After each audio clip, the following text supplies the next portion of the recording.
নমস্কার বন্ধুরা, AJP creation with রান্নাঘরে আপনাদের সকলকে স্বাগত জানিয়ে শুরু করছি আরও একটি নতুন পর্ব। আজ আরও একটি মজাদার নতুন ইন্টারেস্টিং রেসিপি নিয়ে হাজির হয়েছি আপনাদের সামনে। আজ আমি বানাবো কাঁঠালের বীজের ভর্তার রেসিপি। চলুন তাহলে আর বেশি দেরি না করে রেসিপিটি শুরু করা যাক। রেসিপিটি শুরু করার আগে প্রত্যেকবারের মতো আপনাদের কাছে একটাই অনুরোধ, ভিডিওটা একটু স্কিপ না করে প্রথম থেকে শেষ পর্যন্ত দেখতে থাকুন এবং রেসিপিটি ভালো লাগলে অবশ্যই একটা লাইক করে চ্যানেলটিকে সাবস্ক্রাইব করে রাখার অনুরোধ রইল। রেসিপিটি বানানোর জন্য আমি এখানে কিছু কাঁঠালের বীজ অর্থাৎ কাঁঠালের আটি নিয়ে নিয়েছি। এগুলোকে আমি খোসা ছাড়িয়ে কেটে নেব। এই পর্যায়ে কাঁঠালের আটি অর্থাৎ বীজগুলো কিন্তু আমার কেটে নেওয়া হয়ে গেছে, খোসা ছাড়িয়ে নিয়েছি আর এখানে দুভাগ করে কেটে নিয়েছি। এই পর্যায়ে আমি কিন্তু এখানে জল গরম হতে বসিয়ে দিয়েছি আগে থেকেই। এখানে আমার জলটা গরম হয়ে গেছে, কেটে ধুয়ে রাখা কাঁঠালের আটিগুলো কিন্তু আমি এখানে দিয়ে দেব সিদ্ধ করে নেওয়ার জন্য। এখানে দেওয়া হয়ে গেছে, এবার একটা ঢাকা দিয়ে কাঁঠালের আটিগুলোকে সিদ্ধ হতে দেব। এখানে আমি 15 থেকে 20 মিনিটের মতো কিন্তু কাঁঠালের বীজগুলোকে সিদ্ধ করে নিয়েছি। এই পর্যায়ে দেখুন কাঁঠালের বীজগুলো কিন্তু সিদ্ধ হয়ে গেছে। আমি এবার জল ঝরিয়ে নেব। এই পর্যায়ে কাঁঠালের বীজগুলো কিন্তু আমি নামিয়ে নিয়েছি আর জল ঝরিয়ে নিয়েছি। এবার আমি ঠান্ডা করে নেব। আমি এখানে কড়াইতে সামান্য একটু তেল গরম হতে বসিয়ে দিয়েছি। এই পর্যায়ে তেলটা কিন্তু গরম হয়ে গেছে। আমি এবার এখানে শুকনো লঙ্কা দিয়ে দিয়েছি, ভেজে নেব। এখানে শুকনো লঙ্কাটাও আমার ভেজে নেওয়া হয়ে গেছে, আমি তুলে নিচ্ছি। আর এই তেলের মধ্যে দিয়ে দিচ্ছি কয়েক কোয়া রসুন। এই রসুনগুলোকেও কিন্তু ভালো করে তেলে দিয়ে ভেজে নিতে হবে।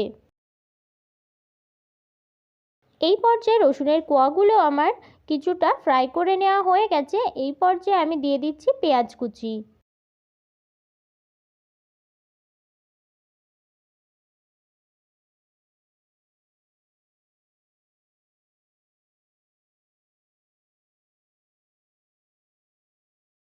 এই পর্যায়ে পেঁয়াজ রসুনটা কিন্তু আমার ভেজে নেওয়া হয়ে গেছে। আমি এবার তুলে নেব। এই তেল শুদ্ধই কিন্তু তুলে নিতে হবে।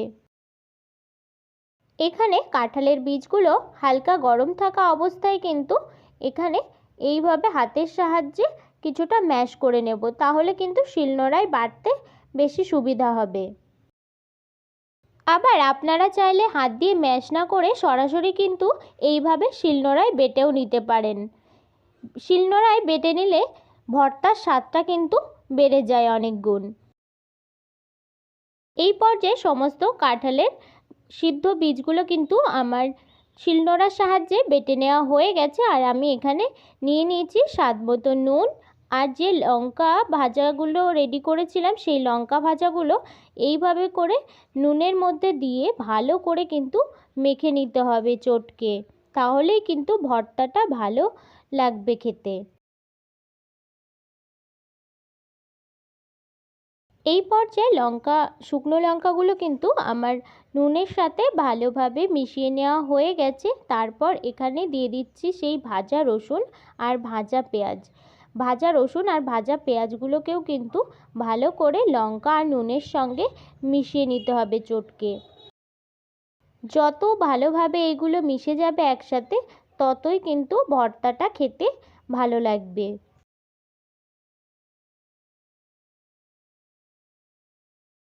এই পর্যায়ে সমস্ত কিছুই কিন্তু একসঙ্গে মিশিয়ে নেব। আর যে ভাজা তেলটা আমরা রেখে দিয়েছি সেই ভাজা তেলটাও কিন্তু দিয়ে দেবো এর মধ্যে, দিয়ে একসাথে ভালোভাবে ভর্তাটা মিশিয়ে নেব।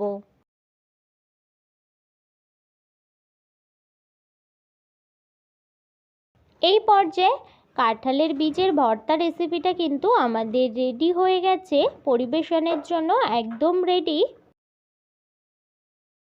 আমার এই কাঁঠাল বীজের ভর্তা রেসিপিটি যদি আপনাদের ভালো লেগে থাকে তাহলে অবশ্যই একটা লাইক করে দেবেন এবং কমেন্টের মাধ্যমে জানাবেন আমার এই রেসিপিটি আপনাদের কাছে কেমন লেগেছে, এবং বেশি বেশি করে শেয়ার করে আমার পাশে থাকবেন, আমাকে আরও উৎসাহিত করবেন। আপনি যদি আমার চ্যানেলে নতুন বন্ধু হয়ে থাকেন এবং আরও নিত্য নতুন ইন্টারেস্টিং মজাদার রেসিপির আপডেট পেতে চান, তাহলে প্লিজ আমার চ্যানেলটিকে সাবস্ক্রাইব করে পাশে থাকা বেল আইকনটি প্রেস করে অল নোটিফিকেশান অন করে রাখবেন, যাতে সমস্ত ভিডিওর আপডেট আপনি ঠিক সময় পেয়ে যান। আজ এই রেসিপিটি এই পর্যন্তই। আরও একটি মজাদার নতুন কোনো ইন্টারেস্টিং রেসিপি নিয়ে আপনাদের সাথে দেখা হবে আরও একটি নতুন পর্বে। সবাই সুস্থ থাকবেন, ভালো থাকবেন এবং সাবধানে থাকবেন।